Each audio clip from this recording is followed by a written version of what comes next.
Hello, this is Microphone Media. Please like, subscribe, and share. Thank you. ሰላም ጤና ይስጥልኝ እንደምን ዋላችሁ እንደምን አደራችሁ በመላው ዓለም ላይ ያላችሁ አድማጮቻችን ሰላም ለእናንተ ይሁን ይህ ማይክሮፎን ሚዲያ ቁጥር 2 ነው ማይክሮፎን ሚዲያ ቁጥር 2 አዲሱ ቻናላችን ነው አድማጮቼ በአማርኛ ወደ እናንተ የምንመጣበት ህዝብ ማወቅ አለበት መላው የኢትዮጵያ ህዝብ መስማት አለበት የምንላቸውን የአማራ የኤርትራ የትግራይ የመላው የኢትዮጵያ አካል ደግሞ መሰማት አለበት የምንላቸውን ወደ እናንተ የምናመጣበት ነውና በተለይ ደግሞ አሁን ትኩስ ኬክ ሆነ ያለው ሰው ሁሉ የሚቀባበለው የትግራይና የኤርትራ መተባበር ሊጀመር ነው ጠፋን አለቅን የሚሉ ብዙዎች በዝተዋል በዚህ በሶሻል ሚዲያ ስለዛ የመሃል ሀገሩ ህዝቡ ትክክለኛ ምን እየተካሄደ ነው ምንድነው የሚሆነው ያለውን የተረጋገጠ ሲናገኝ ወደ እናንተ የምናመጣበት ነውና ሰብስክራይብ ያላደረጋችሁ ሰብስክራይብ አድርጉ የደወል ምልክቷንም ተጫኑ ለምን ወዲያው እንደጫን ነው ቶሎ ብሎ ኢንፎርሜሽኑ ኖቲፊኬሽኑ ከዩቲዩብ እንዲላክላችሁ ማለት ነው ቀድመህ የምታየው ቀድመህ የምትሰማው ከሁሉ የበለጠ ተጠነቀቅበታለህ ትማርበታለህ ለሌላም ታስተላልፍበታለህና እንደዛ ማድረግ አትርሱ ሰብስክራይብ አድርጋችሁ የደወል ምልክቷን ተጫኑ ይሄን ያልኩኝ እንግዲህ አሁን ሁለት ትልልቅ ዜናዎች ይዤላችሁ መጥቻለሁ ፕሬዚደንት ኢሳያስ ከስታሊን ጋር ይላል ምን ማለታችን ነው እሱን ወደ እናንተ እናመጣለን መንገዶች በትዕዛዝ ተዘጉ የሚልም አለ ይሄ በጣም ትልቅ ዜና ነው አድማጮች መንገዶች መዘጋት ማለት የመጨረሻው መጀመሪያ ሊሆን ይችላል ምን ማለታችን ነው ወደ እናንተ እናመጣለን እኛ ለረጅም ሰዓታት ይዘናችሁ አንቆይም ለአጭር ደቂቃዎች ነው ከኛ ጋር የምትቆዩት እና እስከ መጨረሻ በጽሞና በትህትና እንድታዳምጡን እየጠየቁኝ ወደዛ እንለ አብረን እናዳምጠው ወደ እነዚህ ወደ ሁለቱም ትልልቆቹን ዜናዎች ከማለፌ በፊት ግን ትናንትና የግንቦት 20 በዓል እየተከበረ ነው ግንቦት 20 ለኢትዮጵያ ብሔረሰቦች ራሳቸውን በራሳቸው እንዲያስተዳድሩ በቋንቋቸው ኮርተው እንዲማሩ ማንነታቸውንም ሁሉ ለህዝብ ለዓለም ህዝብ እንዲያስተዋውቁ እንዲኮሩበት በአካባቢያቸው የሚመራቸውን ራሳቸው መርጥ በራሳቸው እንዲተዳደሩ የተደረገበት የኢትዮጵያ ህገ መንግስት ያመጣ የግንቦት 20 ድል ነው አድማጮች ይሄንን አታከብሩም ተብሎ በትዕዛዝ ሰው ተገዶ አያከብርም ያለው ትግራይ ውስጥ ግን ተከብረዋል ኤርትራ ውስጥም ተከብረዋል ሌላውንም በየቤቱ ሆኖ አክብረናል ይያሉን ከተለያየ ቦታ የኢትዮጵያ መንግስት አይከበርም ቢልም እኛ እናከብረዋለን የግንቦት 20 ድል ምን ያህል ህይወታችን ለውጦ እንደነበረ በበጎ ህይወታችን ለውጦ እንደነበረ በደርግ ጊዜ የት ነበርን በኢህአዴግ ጊዜ ደግሞ የት ነበርን አሁን ደግሞ የት ነው ያለነው ስለምናቀው በተለይ በአሁኑ ጊዜ ሰው ዳቦ አሮበት ጾሙ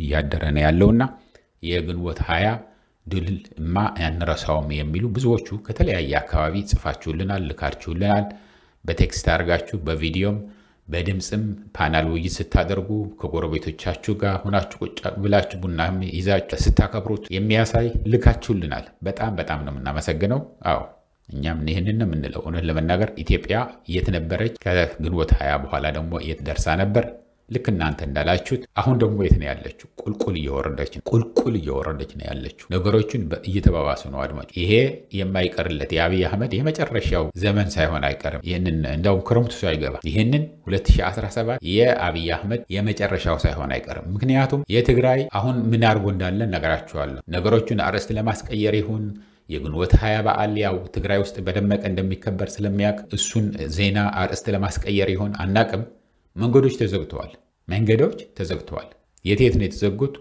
እሱን እንነግራችኋለን ወደዛ እንለፍ ወደ ዝርዝሮቹ መንገዶች አሁን ከመሃል ሀገርም ይሁን ከጅቡቲም ይሁን ወደ ትግራይ በአፋር አርጎ ይገባ የነበረው ዘግተውታል በተለይ ደግሞ ሶርዶ ውስጥ ያሉ የሚበላሽ ንብረት እንግዲህ አሁን አፋር ውስጥ ከፍተኛ የሆነ ሙቀት ነው ያለው እልም ያለ በረሃ ላይ ዘግቷቸው ነው ያለው ለምንድን ነው የተዘጋው ንብረት እየተበላሸ ነው 5 ቀን ሆነን እኮ ብሎ እዛ ያሉ ሹፌሮች ገንዘብ ማዋጥተው ሰጥተው ትንሽ ፈቀቅ እንዲሉ አደረጓቸው እንደገና መልሰው ዘግቷቸዋል እየተበላሸ ነውና ባካችሁን ልሳን ሁኑን ብዙ ንብረት በሚሊዮኖች የሚቆጠር ንብረት ነው የሚበላሽ ያለው በአሁኑ ገበያ ተገዝቶ የመጡት የሚበላሹ ውጭ ላይ ሃሩር ላይ መቀመጥ የሌለባቸው መድኃኒት የመሰለ የሚበላሹ በሙቀት የሚበላሹ ብዙ ነገሮች ስላሉ እነዚህን እንዲያልፉ ልሳን ሆኑን ብለው ነው የደውለው እስከነምስሉ ምታይት ያላችሁ ፎቶግራፉም አንስተው ይላኩልን የት ነው ያሉት አፋር ሶርዶ ላይ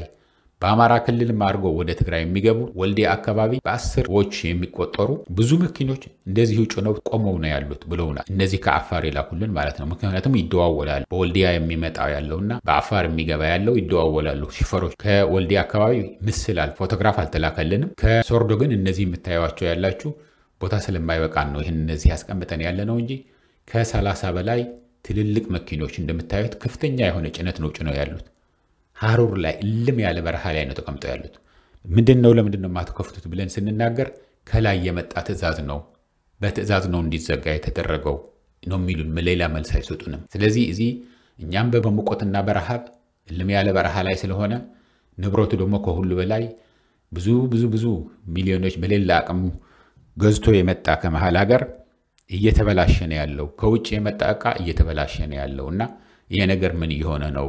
ባካችሁ ልሳን ሁሉን ማይክሮፎን ሚዲያ ብለው ልከውልን ነው እስከነ ምስሉ ይሄው አስተላልፈናል። ይሄም ነው የመጨረሻው መጀመሪያ ሊሆን ይችላል ምንላችሁ ያለን። አብይ አህመድ አሁን ምንም አቅም የለውም። አድማጮች ምንም ማወቅ ያለባችሁ አብይ አህመድ እንዳሁን ተዳክሞ አያውቅም። ስልጣን ላይ ከመጣ ቀን ጀምሮ ከመጣባት ቀን ጀምሮም ቢሆን ያው የወያኔ ካድሬዎች ነበር የሚጠብቁኝ፣ ቁልፍ ይዘጉብኝ ነበር ምናምን ይል ነበር አይደል? ያኔ የበለጠ ኃይለኛ ነበር ካሁን። ምክንያቱም ኦሮሚያ ላይ ተቀባይነት የለውም፣ አማራ ላይ ተቀባይነት የለውም፣ ትግራይ ላይ ተቀባይነት የለውም። ሌላው ብሔረሰብም ተፍቶታል። ልጆቻችን አስጨረሰ ይሄ ሰውዬ። በረሃብ ሊገድለን ነው ይሄ ሰውዬ። እኛ እየተራብን መንገድ ሲኩልና ሲስል የሚውል ሰው መጣብን። ምን አይነት አእምሮ ያለው ሰው ነው የመጣብን እያለ የኢትዮጵያ ሕዝብ ተፍቶታል ያለው። አሁን ደግሞ በተለይ የሰሜኑ ሕዝብ እንደ ሕዝብ ነው የምላቸው ያሉኝ። የአማራ፣ የትግራይ፣ የኤርትራ፣ የአፋር ሕዝብ እነዚህ አራቱ ምንድነው የሚሉት ያሉት? አንድ ላይ ሆናችሁ አንድ አድርጉ ነው በቃ። አንድ ነገር አድርጉ። ይሄ ሰውዬ ይዞን ሳይጠፋ እንደ መንግስቱም ሾልኮ ሊሄድ ይችላል ብለን ጠብቀን ነበር። የሚሄድ አይመስለንም። የአእምሮ በሽተኛ ነው ይሄ ሰውዬ። ስለዚህ ሳያጠፋን እናጥፋው እያለ ነው። አሁን ግን ይችን መንገድ ዘግተው ጦርነት ይጀምራሉ ካለ እነዚህ ያልኳችሁ ተባብረው እመኑኝ 3 ቀን አይፈጅ። እንኳን አሁንና ይቀርና በሙሉ የኢትዮጵያ ሕዝብ ብሔረሰብ ደግፎት የአማራ ክልል እስከነ ሚሊሻው እስከነ ፋኖው እስከነ ልዩ ኃይሉ ሙሉ አቅሙ፣ የኦሮሚያ እንደዛ፣ የኤርትራ እንደዛ፣ ድሮኖች ከቻይና ከዩናይትድ አረብ ኤሚሬትስ ከቱርክ የመጡ ድሮኖች ቴክኒሻኖች ይዞ እንኳን አላሸነፈም። አሁን የአማራ ክልል፣ የትግራይ ክልል፣ የኤርትራም ለራሱ ሲል ኤርትራ ለመውረር ባህር ለመያዝ አይደለም ላይታች የሚል ያለው እነሱ ከተባበሩ 1 ሳምንትም አይቆይም። እመኑኝ ፈርሶ ነው የሚሄደው። እናውቀዋለን። የኢትዮጵያ መከላከያ ሰራዊት ጥይት ማብረጃ ነው። ሰራዊት አሰልጥኛለሁ ብሎ ዩኒፎርም አልብሶ የሚያመጣ ያለው እንጂ ምንም የሚጠቅም ነገር የለው። ምንም የሚጠቅም እዚህ ግባ የሚባል ተዋጉቶ ለማሸነፍ ዓላማ እኮ ሊኖርህ ያስፈልጋል። ለምንድነው የትግራይ ወጣቶች አይ እነዚህ ሰዎች አይፈሩም የሆነ ሐሺሽ እየሰጧቸው ነው የሚዋጉ ያሉት ሲሉ የነበረው ነው? ሐሺሽ ኖሮ አይደለም። ስሜቱ በቃ ተደፈርን ነው። እናቴ ስትደፈር አየኋት። እህቴ በ20-30 ወታደሮች ስትደፈር አየኋት። እኔ በህይወት እያለሁኝ እንዲህ ሲሆን አላይም። እየተዋጋሁ እየገደልኩ ነው። መሞቴ ካልቀረም እየሞትኩ ነው የምሞተው። ይህንን ብሎ ነበር የሚዋጋ የነበረው። ስሜቱ ከውስጥ ጀግንነቱ ያመጣ ነው። ስለዚህ ትጥቁንም ሁሉ ነገርም ቢገዛ ለማንም ይገዛ ያለው ለነዚህ ለሰሜናውያን የሚሆን ነው። ይህንን እመኑ። 3 ቀን አይቆይም፣ ይፈርሳል። ትጥቁ በሙሉ ይዙታል። ተባብሮ አንድ ሁኑ ነው የሚል ያለው የትግራይ ህዝብም የአማራ ህዝብም የኤርትራ ህዝብም ህዝብ እንደ ህዝብ በቃ አንድ ሆናችሁ ከዚህ ሰው ገላገሉን ነው የሚሉት ያሉት።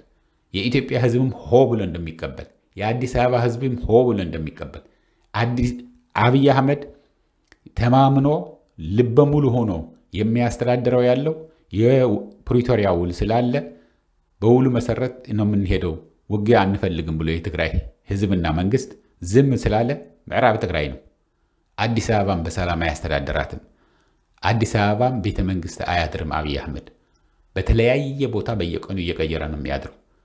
4 ኪሎ ከባቢ ውሎና አምሽቶ ከሆነ ሌላ ቦታ ነው ሄዶ የሚያድረው። የዋለበት ላይ አያድርም። ለምን? ፍርሃት ስላለው፣ ጭንቅ ስላለው። የአዲስ አበባ ህዝብ እልል ብሎ ነበር የሚቀበለው። አሁን ተባብሮ ፋኖም የትግራይ ሰራዊትም የኤርትራ ሰራዊትን ቢሄድ የኤርትራ ሰራዊትን መራ አያስፈልግም። ኤርትራ ራሷ እጇና እግሯ ሰብስባ ዝም ካለች የአማራ ፋኖና የትግራይ ሰራዊት ይበቃዋል እንጂ እንደዚህ ሆኖ የትግራይ ህዝብና የአማራ ህዝብ፣ የኦሮሞ ህዝብ፣ መላው የኢትዮጵያ ህዝብ እንደዚህ ሆኖ ለረጅም ጊዜ ሊቀጥል አይችልም። አድማጮች ይህንን እያልኩኝ እንግዲህ የስታሊን ከፕሬዚደንት ኢሳያስ አፈወርቂ ጋር ሆነው ተነስቶ ቃለ መጠይቅ ያደረገበት ነው ወይ የተነጋገሩበት ነው ብለው የላኩልን ሰዎች አላችሁ። በጣም ነው የምናመሰግነው። ኤርትራውያን ነው የላኩልኝ፣ አመሰግናለሁ። ግን ስታሊን አሁን አስመራ ነው ያለው። መቼ እንደሚመለስ ወደ አሜሪካ ወደዚህ ወደ ዋሽንግተን ዲሲ እስካሁን የምናውቀው ነገር የለም። ራሱ ሲመጣ እንዲህ አደረግን እንዲህ ተባባልን ቢል ነው የሚሻለው እንጂ እኛ አሁን ተነስተን እንዲህ ብሎ ሊሆን ይችላል፣ እንዲህ ብሎ ጠይቆ ሊሆን ይችላል፣ ጥያቄ ያልቀበልም ብሎት ሊሆን ይችላል፣ እንደዚህ ወጥቶ እንደዚህ ገብቶ ብንል ጥሩ አይመጣም። ይኸው ፎቶግራፉ ከአንድም 3 ሰዎች ስለላካችሁልኝ ይኸው ለጥፌዋለሁ። ሰውየው ግን ይህንን ሲያደርጉ የሰማነው ድምፅ አውዲዮ የለም፣ በጽሁፉንም የደረሰን ነገር የለም። በግምት እንዲህ ብለው ነው እንዲህ ወጥቶ ነው እንዲህ ወርዶ ነው ብንል ጥሩ አይመጣም። አድማጮች እንጠብቀው፣ ራሱ ስታሊን እስኪመጣ ድረስ ይናገርበት። ትልቁ ነገር ደግሞ የስታሊንና የፕሬዚደንት ኢሳያስ መገናኘት አይደለም። ትልቁ እኔ የምፈልገው የትግራይ ጊዜያዊ አስተዳደር ወይ ደግሞ የህወሓት ሊቀመንበር ዶክተር ደብረጽዮን ገብረ ሚካኤል እና ኢሳያስ አፈወርቂ ቁጭ ብለው ሲመክሩ ባያቸው ነው ለእኔ ትልቁ ዜና እሱ ነው እንጂ አንድ ጋዜጠኛ ሊጠይቅ ይችላል፣ የመሰለውን ተዘጋጅቶበት የሄደውን ሊጠይቅ ይችላል። ወይ ይሄ ነው የምትጠይቀ እንጂ ይሄ መጠየቅ አትችልም ሊባል ይችላል። ስለዚህ ስታሊንና ፕሬዚደንት ኢሳያስ አፈወርቂ አብረው ቁጭ ብለው ስላሉ ትልቅ ዜና አይሆንም።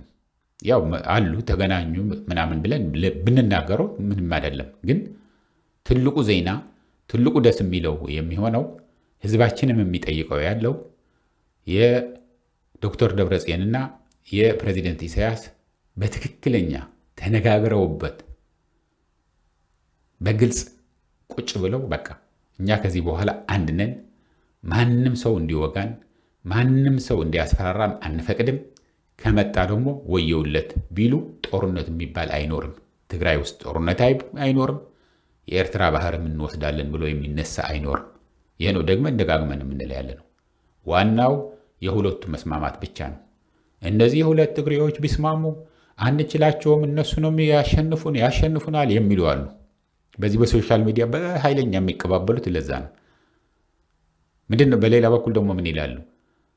ህወሓትን በሻዕቢያ እናጥፋው አግዘነው ከዛ በኋላ ሻዕቢያ ራሳችን እናጠፋዋለን ወይ በተገላቢጦሹ ነው የሚሉት። ይሄ ግን አይሆንም። በቃ ህዝቡ ነቅተዋል፣ ህዝቡ ገብቶታል። በምንም ተአምር አይቀበላችሁም፣ አትድከሙ። ይህንን ማለት የምፈልገው አድማጮች። ይህንን እያልኩኝ እንግዲህ ለአሁን እዚህ ይበቃኛል። እስከሚቀጥለው ጊዜ ድረስ ሰላም፣ ደህና ዋሉ፣ ደህና አደሩ። ቻው።